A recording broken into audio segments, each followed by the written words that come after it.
Hey, I've got you. My early career teacher, can I ask you something?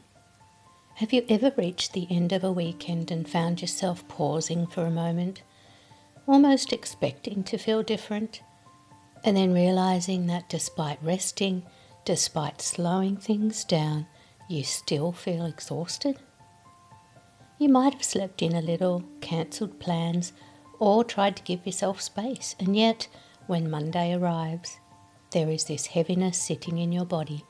Your patience feels thinner than you'd like, and your energy already feels spent before the day has even begun. And underneath that, you ask yourself, shouldn't I feel better than this?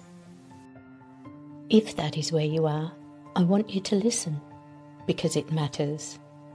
There is nothing wrong with you, and you are certainly not the only teacher experiencing this.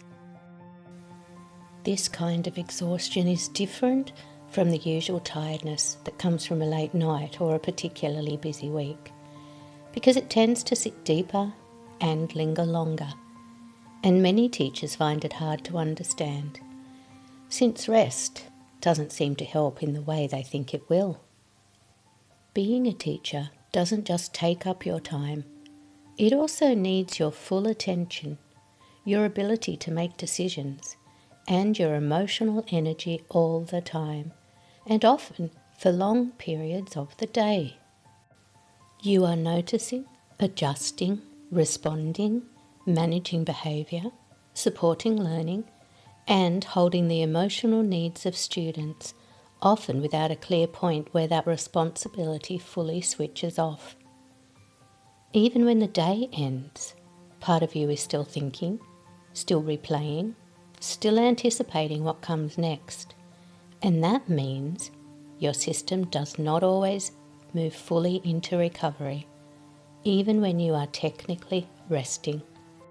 Being a teacher doesn't just take up your time, it also needs your full attention, your ability to make decisions, and your emotional energy all the time, and often for long periods of the day. There are also some quieter factors that can add to this without you necessarily noticing, such as reduced movement across the week, relying on caffeine later in the day, or patterns of sleep that shift quite a bit between weekdays and weekends, all of which can affect the quality of your recovery rather than the quantity of your rest. But even when those things are adjusted, many teachers find that the exhaustion is still there, and that is the part that tells us something important. It suggests that this is not just about rest, it is about load, and a significant portion of that load often sits outside of the actual act of teaching. Let me repeat that. A significant portion of that load often sits outside of the actual act of teaching. When you begin to look closely, it is the planning, the emails, the meetings, the follow-up, and the constant sense that there is always something more you could be doing that accumulates across the week. So by the time the weekend comes, your system is carrying far more than just the lessons you have taught. Seen this way, the question shifts slightly from wondering why you are still tired to asking what it is you are actually recovering from. And for many teachers, that realization can be both clarifying and confronting at the same time. It is worth sitting with that for a moment, without trying to fix it straight away. Simply noticing what comes up as you consider where your energy is going. Because when this kind of exhaustion sits there for a while, it often begins to affect how things feel more broadly. Seen this way, the question shifts slightly from wondering why you are still tired to asking what it is you are actually recovering from. You might notice that small things land more heavily than they used to, that emails feel more demanding, or that your patience shortens more quickly. And sometimes there is a thought that appears in the background, questioning what the point of it all is. That response is not a reflection of who you are as a teacher. It is often what happens when someone who cares deeply has not had enough space or support to keep caring in a sustainable way. Alongside that, there is often another thought that sits close by.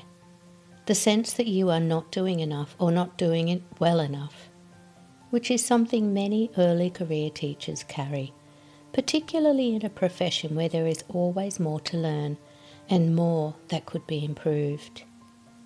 But it is important to recognise that this feeling is often connected to how much you care about your work, rather than an accurate measure of your capability.